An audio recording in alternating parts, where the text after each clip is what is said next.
And if what we're saying about Bitcoin is right, that it has enormous ideological flexibility, all you have to do is have a commitment to the goodness of empowering individuals against institutions.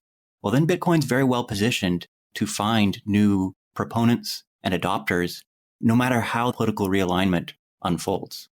I view that as, if I may, bullish for Bitcoin, if we're right that it is not just libertarian technology, but individual empowering technology.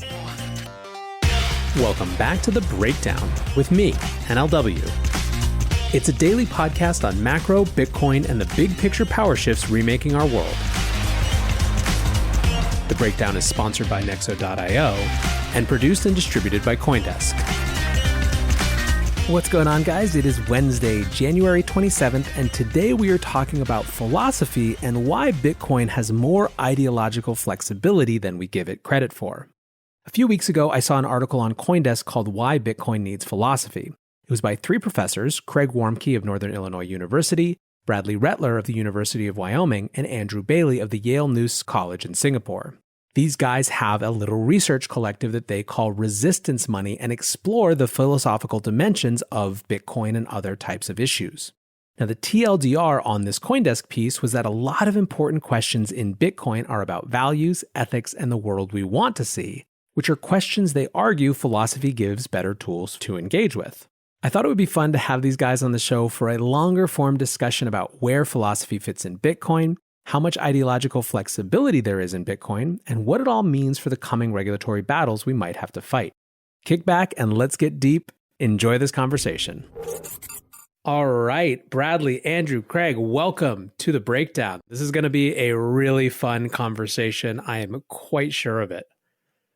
Agreed. We're excited to be here. Yeah, thank you. This is fun. I don't think I've had three people on the show at the same time. Actually, since like the very first dabbling with this show I did was like 2018, doing a live stream video with a bunch of people. So this is a fun thing to return to. I guess let's just start by having each of you kind of quickly introduce yourself and place yourself roughly in the Bitcoin context. On my screen, it shows Bradley, Andrew, Craig in that order for recording. So let's just do it that way. So we're not talking over each other, I guess. Yeah. So I got into Bitcoin late 2013, early 2014. I think right around the time that Coinbase came out. One of my colleagues in grad school was talking about it, and he had sent a money order to some place in Russia to buy it.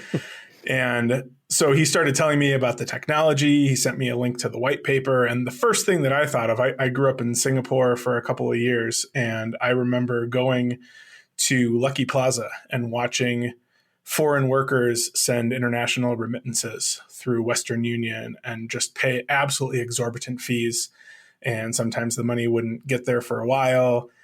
And I remember thinking, we could send money internationally for a few pennies. That's amazing. I want to learn more about this.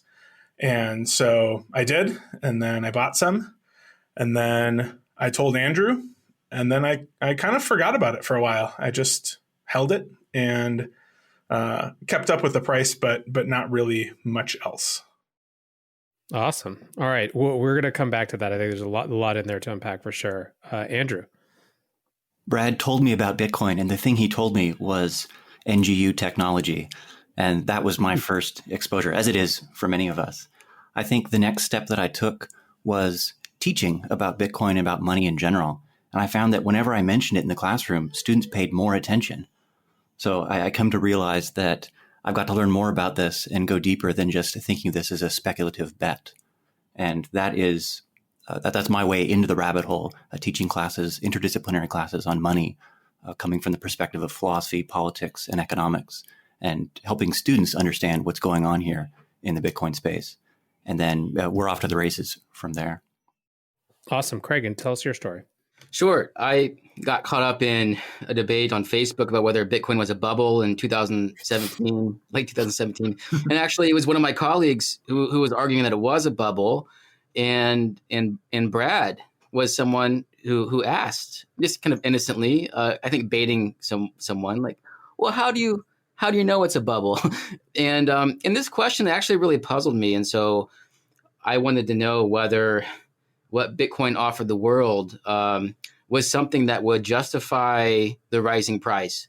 And so then in early 2018, I started to try to understand how all the pieces fit together and how it worked. And that's when I started to write some papers in 2018 and 19. Amazing. And so let's talk about how you guys came together, how you started connecting, and how you guys collaborate, because I feel like it's a cool foundation for this conversation as well. Yeah, we've known each other for over a decade. Andrew and I were friends back when he was an undergrad and I was in grad school. And then Craig and I applied to PhD programs the same year and met in the live journal message boards of the day, and sort of kept in touch after that for a while. And it was in 2019 at a conference that Craig and I were both giving papers at. I got the email of the list of papers, and Craig's paper was, "What is Bitcoin?" And I thought, wow, someone's writing on Bitcoin, and it's someone that I already like and know. So Craig and I spent most of that conference talking about Bitcoin. And Craig suggested towards the end that we start up a Gmail chat with Andrew, because he and Andrew had been corresponding already. And so the Gmail chat began and then kind of grew from there. And most recently, we decided in 2020 to start actually writing, not just talking about Bitcoin. And we pitched a cryptocurrency article to a philosophy journal called Philosophy Compass, which gives these big survey overview articles. But it quickly became clear that we wrote 5,000, 10,000, 20,000 words. This is more than an article. Guys, we got to write a book. So that is the current project now, is thinking through a long-form treatment that's really just about Bitcoin. There are enough books about crypto, about blockchain, and so on. But our interest is mostly on Bitcoin. And we see that as distinctive. Amazing. Yeah, I want to come back to this. I'm intrigued just by the 7 words or so that I've read about how you guys describe that. But I want to guess, for the sake of kind of diving into the meat of the conversation, let's talk about the article that you published on CoinDesk, I guess a couple weeks ago now, why Bitcoin needs philosophy. For people who maybe haven't read it, or even if they have, what's the thesis? What prompted you to want to write this? I had coffee with a student who asked me, wait a minute, you're a philosophy professor and you want to talk about Bitcoin. Why? And I wrote down a few bullet points after that conversation, shared them with Brad and Craig, and like, okay, we got to write this up. And we want to write something that is not just for academics. So that's the immediate origin. One thought that we started with was that Bitcoin is a bundle. To really understand Bitcoin, you can't just be a computer scientist or an economist or a system designer thinking about how incentives influence human behavior. You got to think about these things together. Philosophy is this bundle of tools that are pieced together in a unique way to serve and empower individuals. And what we noticed is that philosophy bundles too. Philosophers don't just look at one kind of evidence or data, for example, lab results or proofs from mathematics or our own intuitions or best guesses about what's morally right. Philosophers tend to be all in. They tend to try to integrate as much as possible from the best science of their day, from their best guesses and intuitions, and so on. And then when we put those together, we thought, well, actually, philosophy and Bitcoin, they seem to be natural partners. In fact, Bitcoin is a bundled phenomenon, and that's exactly the sort of thing that philosophers like to do, is to look at these things from a very broad perspective, drawing from as much evidence as possible to understand and to evaluate. And you can see this from the fact that for pretty much any discipline or activity, there is a philosophy of that activity. So philosophy of economics, philosophy of art, philosophy of education, philosophy of music. You can just put kind of anything in there, and there's a way to treat that thing philosophically. And so we thought, why not a philosophy of cryptocurrency or a philosophy of Bitcoin? Another aspect of Bitcoin that lends itself, or at least discourse about Bitcoin that lends itself to philosophy, is that there's a lot of normative claims, of value-laden claims. So people don't just give you the technology and say, here's how Bitcoin works, and they explain UTXOs and everything. They say, this is a good thing. You should participate in this. And philosophy deals with should questions. We distinguish different kinds of shoulds, the moral ones from the pragmatic ones, and so on. And then we try to bridge from the descriptive to the normative by giving sort of linking principles.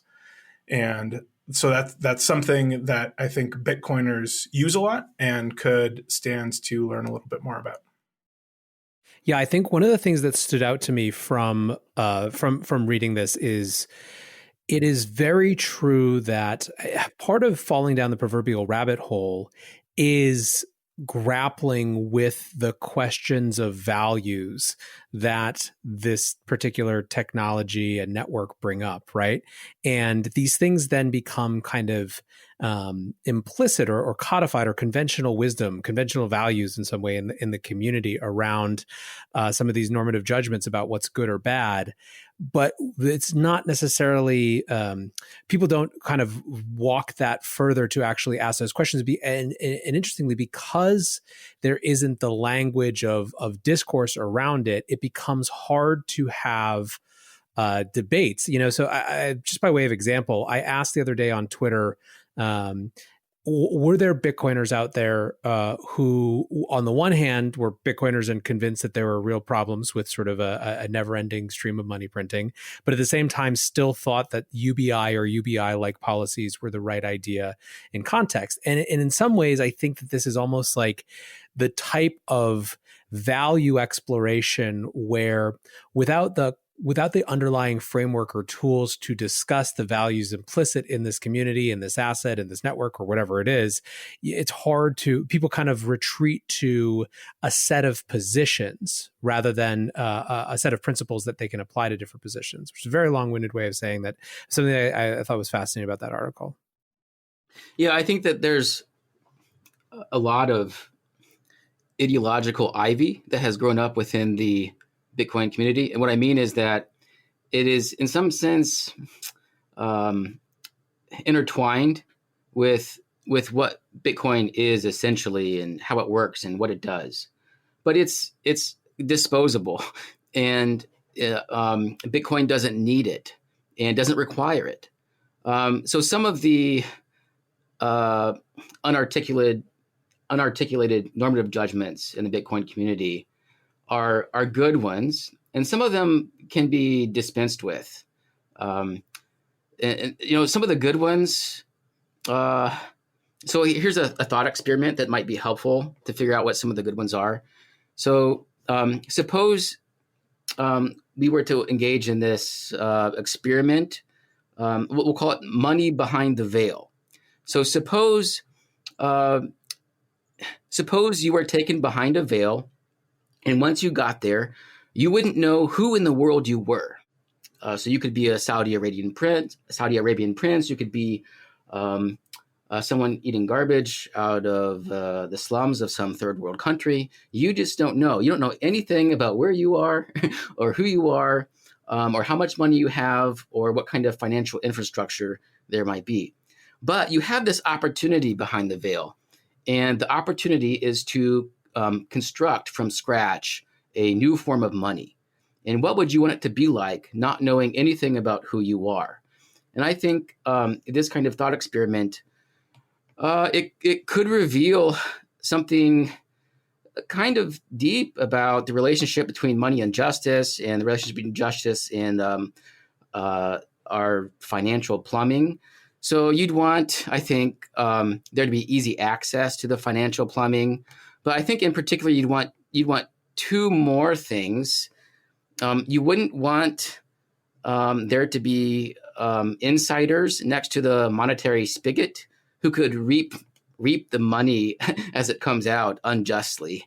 And then you also wouldn't want these checkpoints on the financial superhighway with the power to block people from interacting or blocking certain transactions. And so you'd want, I think, to some extent, some censorship resistance. And you'd want the monetary supply to be maybe automated or at least consistent and fair. And I think in these two ways, Bitcoin got this right, and that the Bitcoin community has this right. but they're not right about everything. Do you have some examples in mind? Well, I don't want to go on talking too long, but I mean, maybe Brad has something to say. Well, yeah, I think I'm perhaps more outside the mainstream Bitcoin thinking. So, back in 2013, when I got into Bitcoin, I considered myself a libertarian. Then around 2016, with the rise of the popularity of Bernie Sanders, I started really reevaluating a lot of my philosophical commitments about the role of government in people's lives. And I started thinking that government should do more for people, not less.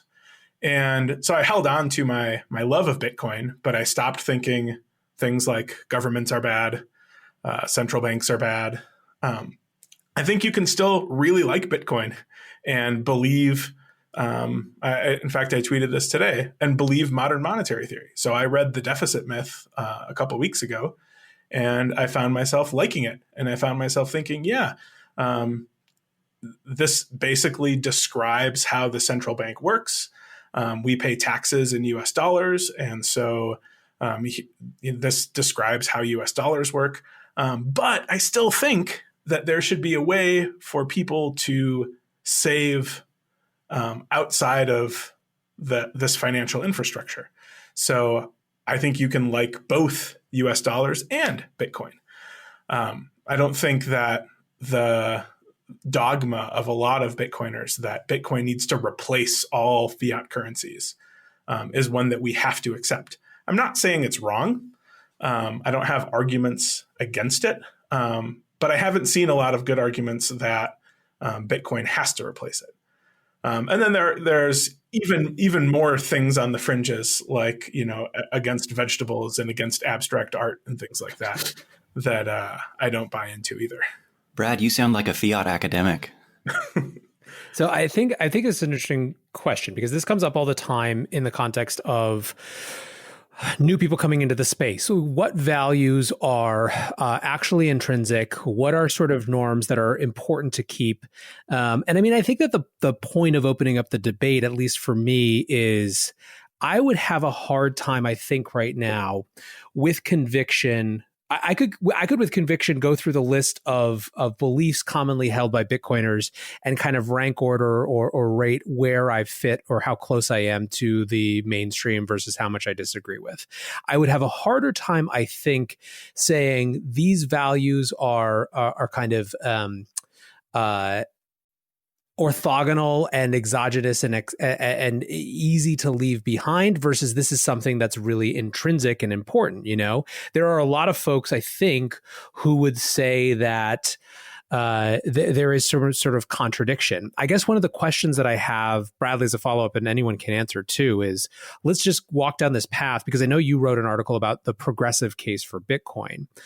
Does this sort of space that is open for kind of a non-libertarian ideologue or non-libertarian ideology to still appreciate aspects of Bitcoin, is it a different way of looking at the context of Bitcoin? Is it an appreciation of a different part of Bitcoin? And what I mean by that is, just to take a very reductive example, I could divide the world of Bitcoiners roughly into the camp of the sound money part is the thing that matters most versus the censorship resistance part is what matters most. Now, there's plenty of people who would argue they are inextricable, right? So I'm not getting into that, but more like I think that I actually, I've spent a lot of time watching and observing this, that there are kind of two different camps of people in terms of where they place their highest value. So I guess does that create the openness that it has these different aspects? Or again, is it something more that's about the context in which it operates and the assumptions thereof? I think one of the cool things about Bitcoin is that it doesn't matter to Bitcoin who buys it and who has it and who believes what. Bitcoin will continue to operate as it must operate. And so regardless of the ideologies of the people that hold it, it's going to continue to do what it does. So you don't have to worry about a takeover by liberals or central banks or something like that. Bitcoin will just takeover of Bitcoin. That's what I'll call this episode, the liberal takeover of Bitcoin. They can try. It would be very expensive, and they would very, very likely fail. Yeah, owning enough of the Bitcoin wouldn't do it. You'd have to own the hash power, and that would be incredibly expensive. And pretty much, in the end, your money would not go very far because Bitcoin would be devalued, and et cetera. Jameson Lopp would fork it then. So yeah, I think you could divide people into those camps. You could also divide people into the camp, and maybe this is a camp that I find myself in, is I think it's good to have a money that is censorship resistant, but I don't necessarily think all money needs to be censorship resistant. I think it's good to have some sound money, but I don't think that all money has to be sound money. So I think it's good that Bitcoin exists, but I don't think that Bitcoin has to exclusively exist. It can operate the way that it operates along with other currencies that aren't sound and currencies that aren't censorship resistant. And so people have a safe haven to use Bitcoin for activities that they might not want people to know about, like, buying presents for your family. You want to keep it a surprise, so you use Bitcoin. Or maybe you can think of other activities that are even more ones that you'd want to keep private. And similarly with sound money, it might be good to have a currency that's inflationary, and it might also be good to have a currency that's deflationary. Then I think there's also the issue of the context. I think that Bitcoin is good in different ways for different kinds of people in different circumstances. So what I use Bitcoin for might be very different than what someone in Venezuela uses Bitcoin for, or what someone in Belarus uses Bitcoin for. And I think that we would do well to focus more on particular circumstances where Bitcoin can help than to just give general arguments about why Bitcoin is the best money of all money. And I think, to be fair, I'm not saying that nobody's doing this. Plenty of people, yourself included, have people on podcasts or write articles that detail how Bitcoin is helping a specific group of people. And I think the more that we can do that, and that we can show how Bitcoin applies in various circumstances and how it can be used to promote economic justice in various circumstances, will draw more people in, will help more people see the good features of Bitcoin. Andrew and Craig, I guess I wanted to explore this just a little bit more. Like, one of the accusations often levied against Bitcoin is that it's a incredibly narrow intellectual space, right? For the at least in terms of the community that puts it. How wide do you think the band for these sort of assumed normative judgments within the community actually is? Is it as intolerant of different ways of approaching Bitcoin as it is accused of, or is it more kind of a byproduct of the social amplification of extreme voices? One way to think about that is to think about the role of libertarian thought in the origins of Bitcoin and its current social implementation, for example, on Bitcoin Twitter. And I think this central strand of Bitcoin thinking sees the battleground as individuals versus states. That is the central defining conflict that we need to pick a side on and then empower the side we like. So empowering individuals against states. Now, I actually don't accept that framing as true to reality. I think it's a little bit more subtle. I think that the battleground we're seeing now is something more like individuals versus institutions. And that includes private and public institutions. So I have in mind not just nation states or cities, but also churches, schools, private banks. And once you see it that way, then I think it starts to sound much less exclusively libertarian. Libertarian is worried most of all about state encroachment, but much more capacious in who can accept this and indeed who should accept this. A need for a technology that empowers individuals against institutions of all kinds. So that's my initial thought about how to frame this question. I think Andrew is right. And I think it's also important to point out that this dividing line between states and corporations is itself become fairly porous. And Operation Choke Point in the last several years, I think, bears this out, where states or governments or government agencies would put pressure on corporations to shut down people's bank accounts, block their transactions, and so on. And you might think that someday corporations like Facebook might be just as powerful as several states.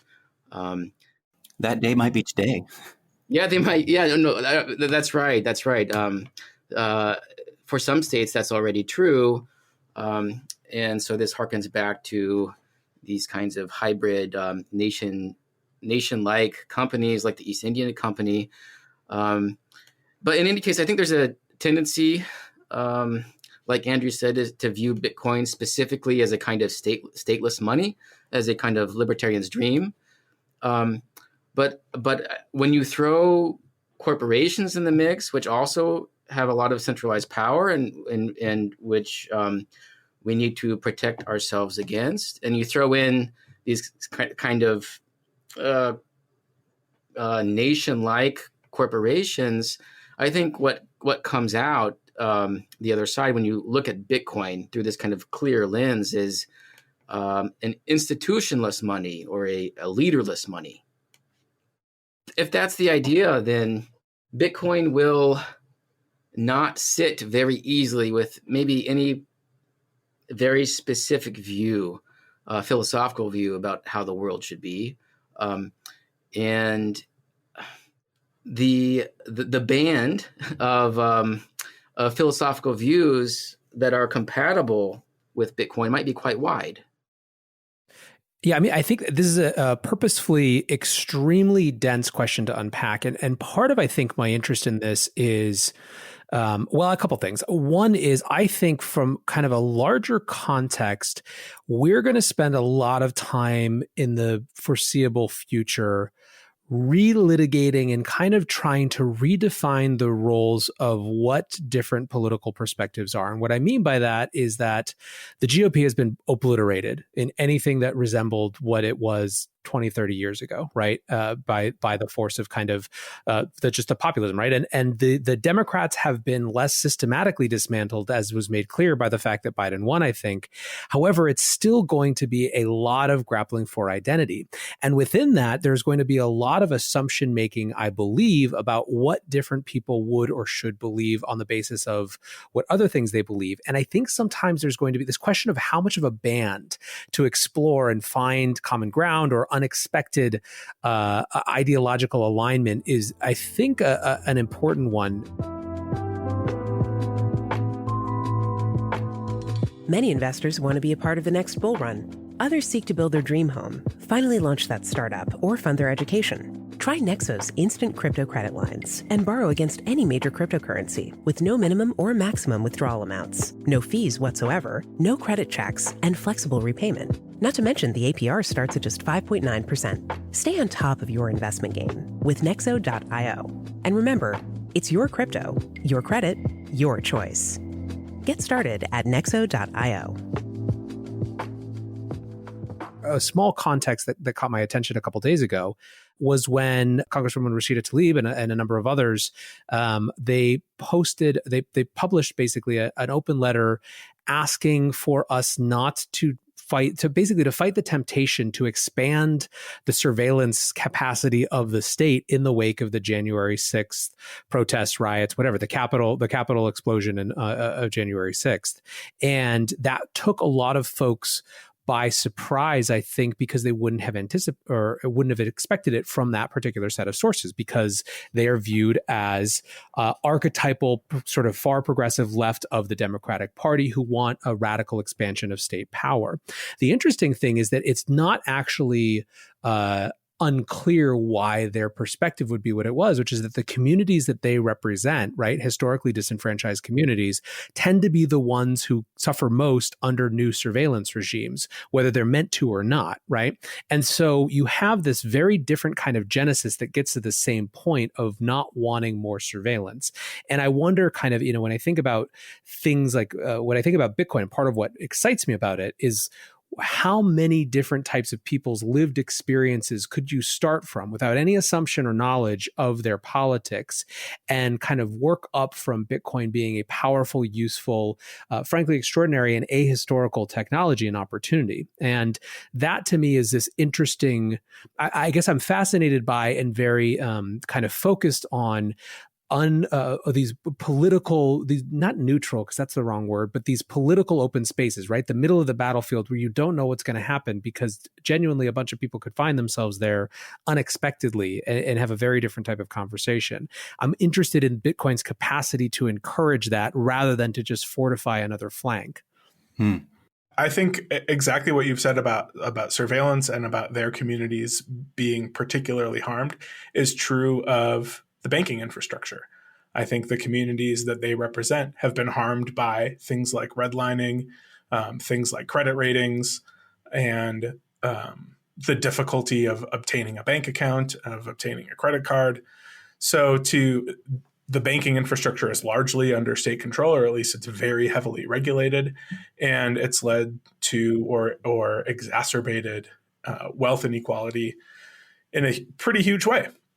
And I think that dismissing Bitcoin because you want this to remain under state control is to ignore an opportunity that you have to maybe try to right some of these injustices and to get some more equality. To insist that an institution that has caused the harms that the banking institution has caused is, I think, just a little short-sighted. So that's the main point I try to make in the essay, is just how much people have suffered because of the way that the currency has been run, the way that banking has been run, and suggest some ways that Bitcoin could help. And that is a place I think people can meet in the middle, like you talked about. At least so far, the people running the liberal media have not seen fit to publish it. I think I've sent it off to 8 or 9 places by now, and they've been resistant. So I'm not sure whether there's anything in the essay that they don't like, or whether there's just so many submissions that it's not getting in. But there's some reason, I think, that pro-Bitcoin articles aren't getting in, and that those places tend to be publishing anti-Bitcoin stuff. And I don't know what the reason is, but I have suspicions that it has to do with libertarian origins. Nathaniel, one thing I heard in your comments from a moment ago is a prediction of political realignment or shuffling around coalitions, the GOP and its collapse being just one piece of that prediction. And if what we're saying about Bitcoin is right, that it has enormous ideological flexibility, all you have to do is have a commitment to the goodness of empowering individuals against institutions. Well, then Bitcoin's very well positioned to find new proponents and adopters, no matter how that political realignment unfolds, whether there's a new political party that replaces the GOP or the DNC gets split up as well, and the Bernie faction moves in one direction and the centrists move in another, and so on. So I view that as, if I may, bullish for Bitcoin, if we're right about it, that it is not just libertarian technology, but individual empowering technology. Well, and I think that in some ways, part of the interesting challenge, it is fascinating to hear, Brad, the difficulty you've had getting something published along these lines.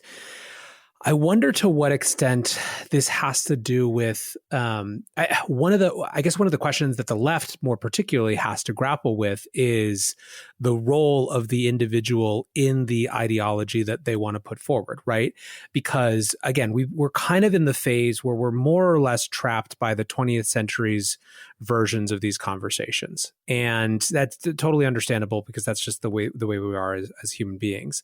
But in some ways, the left has, I believe, not yet really been able to articulate a version of progressive ideology that simultaneously allows for the sort of the expanded role of the state they want, or at least the changing role of the state they want to be more proactively and positively engaged in the lives of a kind of different socioeconomic group than is usually hit, while still kind of articulating a vision for where individuals fit vis-a-vis these institutions. That feels like a challenge to me. And I don't know if you guys disagree or with that or not, but it feels to me like that is one of the central questions about how the any sort of realignment on the left will go. I agree. That does sound like a challenge. I would be guessing, but at least in my own story, I hear something like Medicare for all, and I think, yeah, people shouldn't die because they're poor.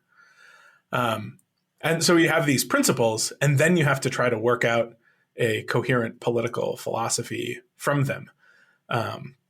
And yeah, that certainly does seem like a challenge. And it's one that I don't think has been put forward yet, or at least I haven't seen it. Maybe let's bring it down from the 80,000 feet that I love to live at, just in case people are sick of hearing about the political realignment of the left, which would be reasonable. A couple of things in the Why Bitcoin Needs Philosophy paper that I thought were interesting is you kind of posed at the end a number of possible interesting philosophical inquiries around Bitcoin. And two that I thought were interesting is basically, is a Bitcoin transaction speech? And basically kind of like the morality of coin joins or moral liability around coin joins as compared to the moral liability around US dollars. I would love to hear just kind of a little bit more about those or perhaps other examples as just kind of exemplary of the type of philosophical inquiry around Bitcoin that could actually be really valuable in helping figure out, where kind of an individual stands on a lot of these issues and potentially valuable in terms of helping explain it or communicate that to new people. Sure. So about the speech question, technically a Bitcoin transaction is a chunk of language. It's a formal language, but it's still a language. And so I think that a Bitcoin transaction is speech in much the same way that a text message or an email is. We only see the user-friendly sort of symbols and characters when we send a text message, but underneath there's an underlying protocol, that uses more complicated kinds of formal symbols, and the same thing is going on in a Bitcoin transaction. And so, like a text or an email. A Bitcoin transaction is a digitized speech, and it's encoded in a way that satisfies the rules of a particular protocol. In this case, Bitcoin, the Bitcoin consensus rules. And what this means is that Bitcoin users are, in a sense, communicating with each other through speech, and so there are consequences. Further down from this. So, for example, and I think this is important for maybe some of these regulatory questions that might come up in the future.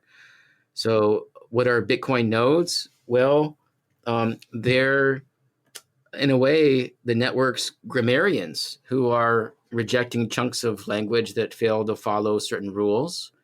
But they also serve as curators on the network who store and update Bitcoin's growing ledger.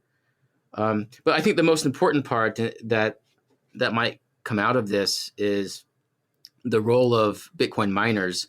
So what miners are really doing, and they're competing to publish the next chapter of transactions. And so what miners do, they don't primarily mine. Mining is in service for their primary aim, which is to publish.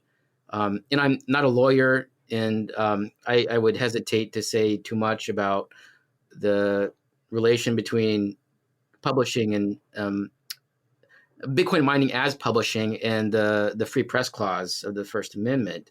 But there is such a connection, and it wouldn't surprise me if this kind of connection would be important going forward, especially in these debates about whether Bitcoin miners should be liable for the transactions that they publish in their blocks. So speech acts always have a speaker, and they have hearers, and they have content, and they have a certain force, whether it's a request or a command or something like that. And if we think that Bitcoin is speech, we have to answer some of these questions. And as Craig pointed out, there may be pretty high consequences to deciding one way or the other. Is the user who initiates the transaction the speaker, or is it the miner who publishes the transaction. If it's a transaction that is bad, who's morally responsible for it? Usually, we know who the speaker is. In this case, it might be a little trickier to figure that out. And that could be relevant to analysis vis-a-vis Section 230, whether the liability on the part of the publisher can be bypassed to the person who posted the transaction to the mempool in the first place or not. Yes. But again, not a lawyer. Yeah, and this is absolutely the context where this is going to come up. One, there's that larger. This is emblematic of a larger conversation that has to do exactly with sort of the which parties are responsible for what in the context of sort of the internet world that we live in. It's explicitly a part of the conversation around the Stable Act, which was introduced last year, right? One other thing I'll add is any listeners who are curious about this should read Craig's paper, What is Bitcoin?, where he argues not just that Bitcoin transactions are like speech being added to a book. He argues that they, in fact, are speech being added to a book and that miners are publishers. It's nothing less than the sober truth. So if Craig's paper is correct, then this isn't just a good analogy. It's actually the sober truth that regulators should attend to. At least one of the proponents of the Stable Act seemed to, without argument, assume that the miners are the ones who are responsible, at least legally responsible, for the speech act of the transaction. So This is Rohan. Yeah, Rohan Gray said something like, if you don't want to be held criminally responsible, then don't mine a currency that might allow you to do something morally wrong. I can't remember the exact context of it, but there's a substantive philosophical question about who is responsible. Yeah, I don't know, Craig, if you think that your paper agrees with that or if there's some more subtlety there. So Rohan's view strikes me as overly strong, but nothing in my paper would decide the question one way or the other. It seems to me that Andrew is right. I mean, why have we for so long taken Section 30 to be an intuitive way to deal with a platform like Twitter's responsibility for the people who tweet? I think the comparison here to Bitcoin and the transactions that the users want to put on the blockchain is an apt one. Yeah, it's fascinating. I mean, getting back to kind of or connecting the dots between our earlier conversation, I think one of the reasons that it is hard for some Bitcoiners, I think reasonably, to be happy about the idea that there's kind of a big open or ideological space is that their engagement with folks who are the proponents of things like MMT get to this place where people are assuming that miners should be responsible for things that are happening, and it's such a fundamental disconnect that it's hard to carve out or find even that common space, even if you're assuming good faith engagement, which I feel like a lot of people did with Rohan in specific. Yeah, I think in order to engage in these debates in a healthy way, it's important to be able to decouple certain views that needn't be coupled together. And so, someone like Brad, to use Brad an example, who's sympathetic to MMT, needn't think that Bitcoin miners should be held liable for the particular transactions that they publish. I mean, these two views just they don't imply each other. They don't make the other one more probable. They're completely logically separable. They just happen to show up together with some frequency, and that's the mistake that we make. That's exactly right. Yeah. I think that's a really salient point. I would say that I spend a lot of my frustration is about about everything in the world generally. If you look at things that tend to frustrate me, it's very often ideas that tend to be roommates that actually have nothing in common necessarily. They just live together a lot of the time. Do you have one, at the tip of your tongue that you'd like to share with us? I mean, right now, the thing that's most frustrating for me is the inability of people to separate the idea of Tether being an opaque operation that they don't really like how it runs or don't really understand how it runs, and separating that from the idea that somehow the obvious reason that Bitcoin's price has been going up is Tether manipulation. Like, these things are so, like, you know, I mean, again, it's a little bit different because it's not kind of core ideology. It's just sort of like these big random leaps. But that's definitely the one where I've been thinking about, like, the disentanglement recently. Yeah. Here are these two views which imply that Tether is bad, so therefore they go together. And that's very frustrating. I was just thinking of other Twitter battles that I've watched and my thoughts about how to disentangle things and maybe use philosophy to make distinctions. One thing that comes to mind is debates between Bitcoin Twitter and macroeconomics Twitter about the nature of inflation. And sometimes the economists make fun of the Bitcoiners because the Bitcoiners don't know the fancy terms and don't use the terms the way they think the terms ought to be used. And what I see is there's actually a deeper value judgment difference, which is something like, well, what kinds of goods should I want to have more of in the future? And my hypothesis is that how you answer that question, which is a question about the good life, it's about what makes life worth living, what we should want more of in the future. How you answer that question will inform what kind of metric you'll use to measure inflation. Does the good life consist of fast food and cheap pot, as Professor Michael Saylor asked in one podcast? Or might it include things like growing in mind and healthcare, education, housing?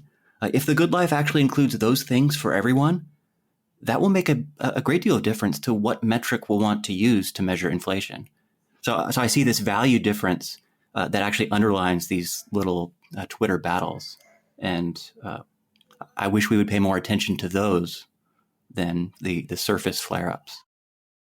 I think that's actually a very salient point around inflation specifically. It's one where, so I generally think that, well, let's put it this way. It is unbelievable to me how exclusionary financial media is. This is the one of the very few things that absolutely everyone has in common is our interaction with the financial system, right? Everyone has to participate in some way or another. And yet the entire history of financial media is designed around acronyms that exclude, exactly to your point, and definitions that, should you not know, you're disqualified from participating, and the delegitimization of your own lived experience. And it's absolutely fucking wild to me that it's been this way for so long, that somehow systematically people have been convinced that they don't or shouldn't have a stake and an interest in their own financial future, regardless of who they are. And I think that is part of what hooked me on this space is the wrecking ball that Bitcoin creates for many people who find it. And it's an individual wrecking ball on a first level, right? Where people are invited in to consider these questions. And they are no longer told that they shouldn't consider these questions if they don't have the right definitions. And so I do think it's an important point. I also think, just more specifically to your the inflation example around the basket of goods, it's a fascinating example of where there's an underappreciation potentially for just the common sense of lived experience, right? It's like, well, the things that I spend the most on are the things that are like, I can't get away from things like college, things like housing, things like, et cetera, et cetera, et cetera. And so why on earth would these things, which have gotten extraordinarily more difficult to achieve, accumulate, or whatever, not be considered part of this important force that we keep track of as potentially damaging to society? And by the way, when you start to peel back, what is the thing that each of these things have in common? Well, you buy them on credit. And so all of a sudden you're at this position where it's like, I feel like what the promise being handed to me as a citizen is, this may be more expensive, but don't worry, because there's more financing available at a better rate. And of course, it brings up lots of questions. So I think it's a great example of where these sort of these things, kind of get fraught before they start, perhaps. Yeah, and this is not a purely econometric or technical question. This is a question that everybody can and should engage with, as you say, lived experience. But we know what we want out of life, and we all have ideas about what the good life consists in. And I think it's worth our time to bring those into view explicitly, whether or not you can speak intelligently about M2 and velocity and CPI and so on. One of the things that I see most often, and was one of my favorite things about doing this show, is sort of the number of messages I get from people who are on this journey of learning and want to dig deeper into these things, right? And it's like just the velocity of money thing it's something that it feels like an abstract concept, but you can start to grok it, and it explains a lot about why we haven't had inflation as sort of, CPI defined for a while. But it also helps explain, once you understand it, it's like these things that sort of unlock knowledge. And I like the idea that there's spaces now, because of the capacity of the internet to foster independent media and independent media voices, where those things are back on the agenda as sort of valuable and viable as a learning place. But I want to make sure to talk about your book. I feel like we've probably explored some of the pieces of it. The short sentence that I read was Bitcoin as a tool to resist corporate and state overreach. It sounds like that it may be kind of focused on this, or I guess let me ask it as a question. Is the starting point this question of individuals and institutions? Institutions, if they are in charge of the supply of money as a central bank, if they are processing transactions as a credit card company, or again, a central bank, or some other payment network, there are central authorities. And these central authorities, by virtue of their position as the main node on a payment network, they have certain powers that they can abuse. So they can shut people out. They can shut whole countries out, or companies in other countries. They can block particular transactions, or they can block certain kinds of transactions. And there's a real question about whether, given that this is how the world works, is it a good thing to have an alternative? And so one of the book's main question is to answer this question: is Bitcoin an overall good thing? And I think we have to admit that there are some trade-offs. There are always trade-offs, and Bitcoin isn't perfect. How dare you? I know, but there are real things to say in favor of Bitcoin as a way to counteract the overreach of both states and corporations, and the state corporation tag team that can sometimes team up against ordinary citizens. And so what are those ways? Well, Bitcoin, even though it's not wholly private and anonymous, it gives us some degree of anonymity or pseudonymity, and that can be a good thing. If for example, you're a woman in Afghanistan who wants to divorce her husband, your husband, but the husband has sole control over your paycheck. Having a kind of more private and maybe even censorship-resistant form of money is a good thing. And so there are lots of different kinds of people for whom Bitcoin will not just be a little bit more good than bad, but a great good. And I think when you factor in these people worldwide, Bitcoin is overall quite worthwhile to have. One thing that many commentators have noticed is that this halving cycle enjoys way more financial infrastructure than past cycles: fiat on-ramps and off-ramps, the availability of regulated financial derivatives, and so on. What I think of our book as doing is adding intellectual infrastructure. It's uniting philosophy, politics, and economics and bringing them to bear on Bitcoin in a way to help people who want to go deeper than just, should I buy Bitcoin? But is this good for the world? And if so, for whom and in what ways? Using the best tools we have from these academic disciplines. So we're hoping to contribute to that intellectual infrastructure. Podcasts are part of it, books and blogs and so on, and Bitcoin Twitter in a way, actually. And I guess. Sorry. Go ahead, Brad. Well, I'll just add my view of our book, which is that Bitcoin has a few unique features. Even if they're not unique to Bitcoin, the bundle of them is unique.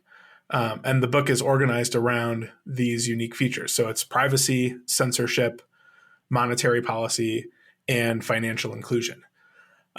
So we say, we wonder what private money gets us, what censorship resistant money gets us, what money that is easy to acquire gets us, what money that has a predictable supply schedule gets us, and then what it costs us.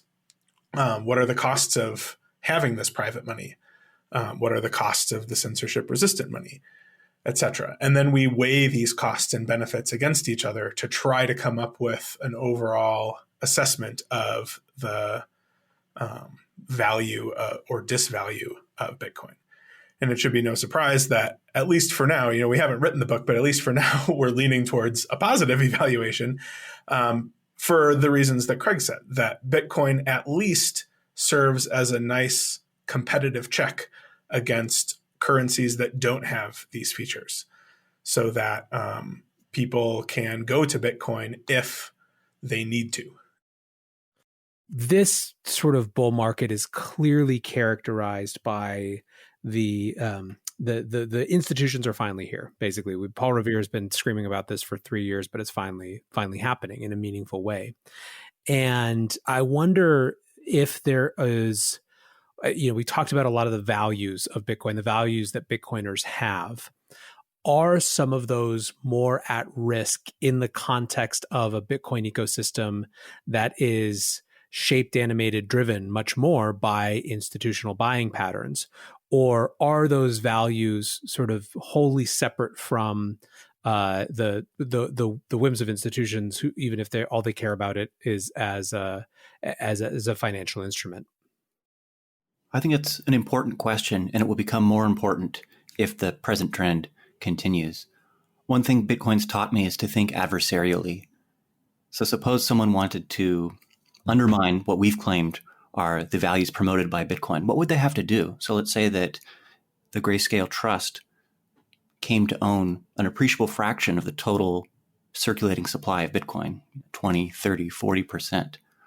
What could they do? How exactly, in very concrete terms, how could they change Bitcoin to make it so that it can't promote individual liberty and decision-making at that very local level? And I think when you think about it that way, Bitcoin actually turns out to be remarkably resilient. It's extremely expensive to change Bitcoin. And this is a familiar point, that the cyber hornets are jealous guards of their mother and their hive. And even if Daddy Barry had 40% of the Bitcoin supply, that wouldn't do the trick to fundamentally change Bitcoin or to keep it from being able to promote individuals against institutions. It seems to me that the only of the four pillars that I identified, privacy, censorship resistance, financial inclusion, and monetary policy, the only real dent I think could be made is in the financial inclusion part, and only for a while. So as institutions are getting in and getting out and realizing gains and things like that, and the price remains as volatile as it has been, it's hard to recommend to people to put their last $50 in that they might need next month or the month after that into Bitcoin. I don't want to tell them to keep it in US dollars, but I'm hesitant to recommend Bitcoin because of the short-term volatility. As institutions get in and stay in, and I expect volatility to decrease. And at that time, I think the financial inclusion will come back in. So right now it's financially inclusive in the sense that it's very easy to go to the grocery store and put a few dollar bills in to a Coinstar machine and get some Bitcoin. But it might be prohibitive because of the risks that you have to take. And I anticipate that those risks will go down over time. And, and so far it's been always a good idea to hold long-term. It's just not always been a good idea to hold short-term. So I was trying to tell my sister for a long time to get some Bitcoin. And what it took was a huge bull run in 2017 to convince her that she needed to get into Bitcoin at $18,000 per BTC. And then it went back down to 3,000. Now, thankfully, she didn't need the money that she had put in, and she hadn't put in very much. So she just sort of laughed as her Bitcoin was worth a seventh of what it was when she bought it for a long time. But someone who might have relied on that money would have had a much harder time. I think what I hear you saying, Brad, is that there could be a trade-off here between financial inclusion and, let's say, censorship resistance, or one of these other values that we think Bitcoin can promote. So when institutions enter at scale, that might increase financial inclusion in this sense. Bitcoin is more usable. Let's say you're using Blue Wallet and Lightning. It's more usable as a day-to-day currency, the payments application of Bitcoin. And in that sense, it's more available to everyone, even those who cannot afford, like your sister did, to wait for 3 years for the price to come back around again in a favorable way. So the arrival of institutions at scale could enhance the utility, the practical means of exchange utility of Bitcoin. And yet it might come at a cost of censorship resistance as institutions push for more regulation, more oversight, more surveillance of trading activity, and so on, especially at the fiat off-ramps and on-ramps.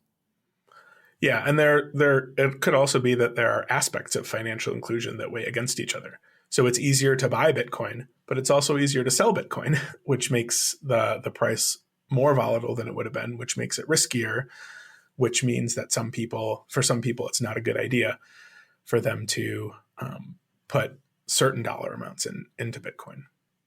Yeah. One of the worries I have with the coming of the institutions is that we'll have a kind of two Bitcoin problem. So there will be regulatory pressures on the institutions to weed out UTXOs with shady provenance.